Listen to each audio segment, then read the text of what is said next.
Assalamualaikum, balik lagi bersama gua Ibnu dan video kali ini gua bakal sedikit preview dari iPhone 5s yang mana ini harganya udah murah banget cuy.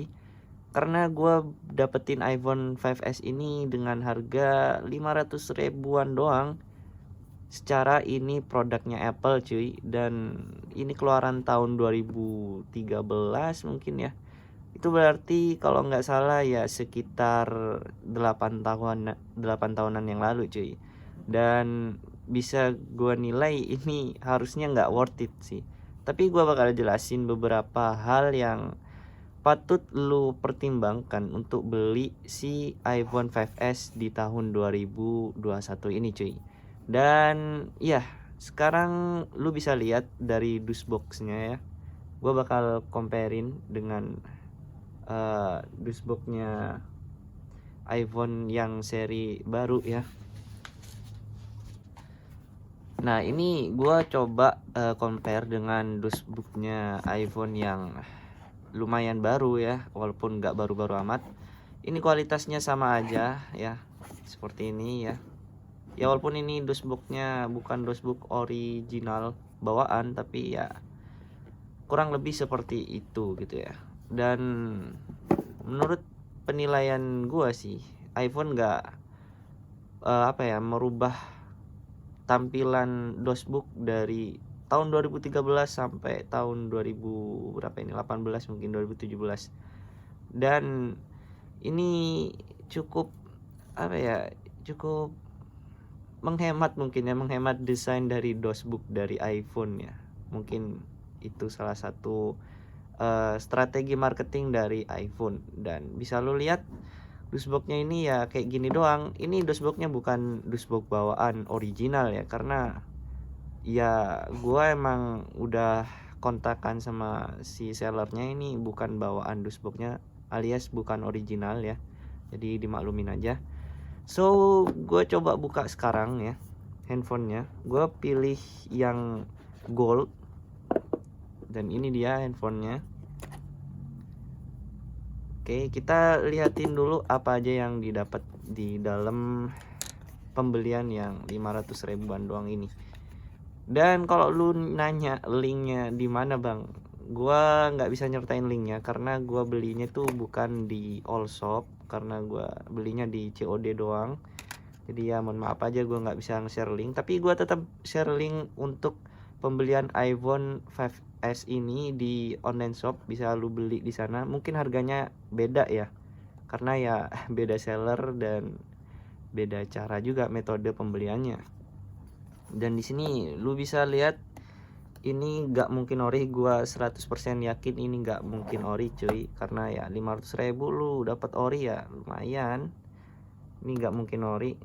OEM, kalau dari nilai dari glassnya aja udah OEM gini, gue bisa nilai dari tampilannya aja udah ini ya, udah meragukan gitu. Lu lihat di sini, ini udah kayak mau ngelentek gitu cuy. Tuh, ini udah nggak ori gitu ya. Dan di sini juga kabelnya juga nggak ori. Gue bisa ngerasain yang original dan nggak original. Kalau lu adalah user iPhone pasti juga ngerti yang ori yang enggaknya. Dan ini tentu aja nggak ori juga, karena emang lu bisa lihat kopong banget cuy. Kalau ori tuh nggak kayak gini, dan kualitas plastiknya ini nggak serenyah gini ya karena yang ori biasanya solid dia cuy. Dan ya itu yang bisa lu dapat dari harga 500 ribu ya. Gua nggak bisa berharap lebih dengan harga 500 ribu. Syukur-syukur ya produknya itu bagus gitu aja gua. Dan kita coba nyalain, kita nyalain ya. Nah ini dia. Dan kita lihat fisiknya ya, 500 ribu gimana fisiknya. Ini dia bompel gini ya. Untuk belakangnya lumayan halus ataupun lumayan mulus ya. Dan ini juga ada bopel dikit ya. Ini juga ya, selain itu ya lumayan sih, ini juga ada bopel dikit ya. Dan kualitas layarnya juga udah kayak menguning dan juga udah ada kayak shadow-shadownya. Jadi ya gua maklumin karena ini harganya lagi-lagi murah ya. Dan ya gua masih belum setup sini-sini ya untuk iPhone-nya ini karena gua baru beli, jadi ya gua belum login iCloud dan semacamnya. But kita coba lihat ya untuk penggunaan seharian tuh enak nggak gitu ya. Ini aja udah kayak agak ngelek-ngelek gitu ya kan. Ini buka pengaturan aja sampai, oh ini udah ada iCloud-nya ya. Mungkin gua nanti tanyain ke sellernya.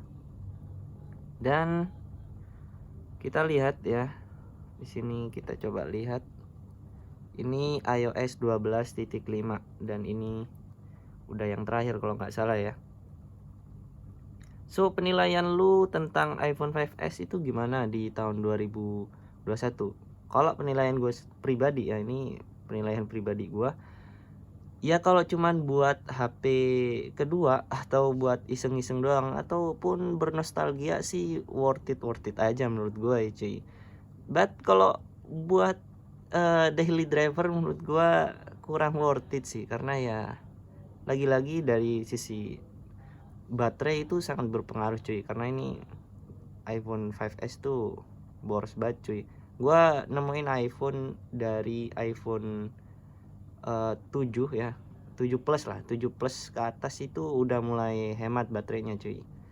Dan 7 plus ke bawah itu gua rasa masih agak boros sih.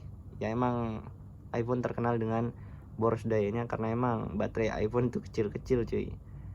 Dan gue coba speakernya ya.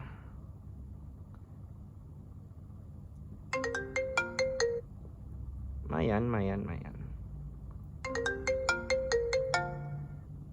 Ini untuk kualitas speakernya ya, di tahun 2013 silam ini cakep banget cuy.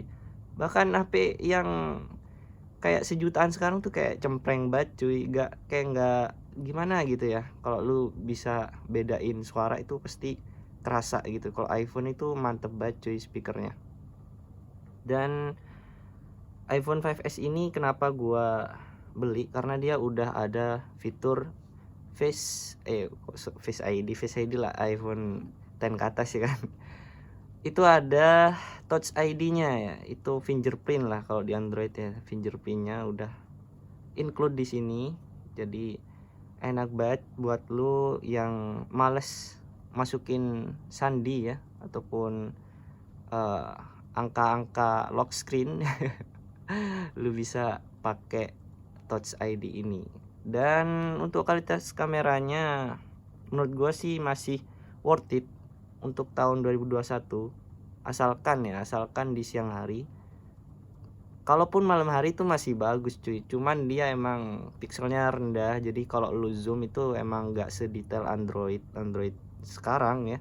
Tapi untuk kualitas warna, dynamic range dan juga saturasinya itu pas banget cuy, karena ini ya sekali lagi iPhone cuy. Dan untuk perekaman videonya itu gue lupa mentok di mana ya, gue lupa perekaman videonya sampai resolusi berapa ya. Ini resolusinya ternyata sampai 1080p di 30 fps. Nah itu di tahun 2013 silam itu sangat worth it ya, maksudnya sangat sangat bagus lah. Tapi kalau di tahun ini mungkin agak sedikit aneh sih. But tunggu dulu, gue punya salah satu comparean ya, handphone yang sampai saat ini masih pakai resolusi Full HD 1080 30 fps ya. Ini adalah Xiaomi ya. Ini keluaran baru loh cuy. Ini ya, bisa lo lihat 1080p 30 fps cuy. Jadi HP dengan keluaran tahun 2000 berapa ini, pokoknya baru-baru ini Poco M3 ini keluar, itu masih pakai resolusi yang dipakai di iPhone 5s ini, yaitu di tahun 2013 silam gitu. Ini berarti masih worth it aja di tahun 2021 ini. So ya mungkin dengan harga 500.000 ini gua nggak sedikit nggak nyesel lah ya. Mungkin ya agak sedikit nyesel karena gua bisa hidup setengah bulan lah 500.000 lumayan. Tapi ya lumayan lah ini buat apa ya, ya teleponan, gebetan kalau lu punya ya kan, atau ya cuman sekedar iseng-iseng gitu ya kan buat konten kayak gua gini ya. Dan buat ini juga apa, kayak lu pengguna Android nih tapi pengen iOS, ya lu bisa beli ini sih buat nyoba iOS gitu ya kan. Dan ya mungkin itu aja yang bisa gua jelasin sih dari iPhone 5S ini untuk tahun 2021. Dan bisa lu lihat ini untuk framenya aluminium cuy, build quality-nya masih oke banget. Bahkan di tahun ini iPhone 12 series masih ngikutin frame kotak kayak begini ya, saking legendnya iPhone ini. Dan ya mungkin itu aja yang bisa gue sampaikan karena ini waktunya udah kepanjangan menurut gue. Jadi gue akhirin aja. Mungkin gue bakal bikin reviewnya atau gimana. Kalau viewnya lumayan banyak, mungkin bakal gue bikinkan ini ya videonya. Dan kalau lu tahu gue juga punya iPhone 5S yang lain ya. Ini yang gue pakai dan ini yang baru gue beli. Ini udah pecah gini cuy ya. Oke. Ini buat ya buat mainan doang sih, buat nelpon-nelpon dan ya buat HP kedua gitu ya kan. Oke, gua Ibnu, dan kalau lu suka sama video kayak gini ya silahkan lu like, dan kalau lu suka sama channel ini ya lu bisa subscribe channel ini, terus nyalain lonceng di bawah ini biar lu nggak ketinggalan lagi cuy video-video yang keren dari gua ya kan, anjay. Oke, see you next time. Goodbye.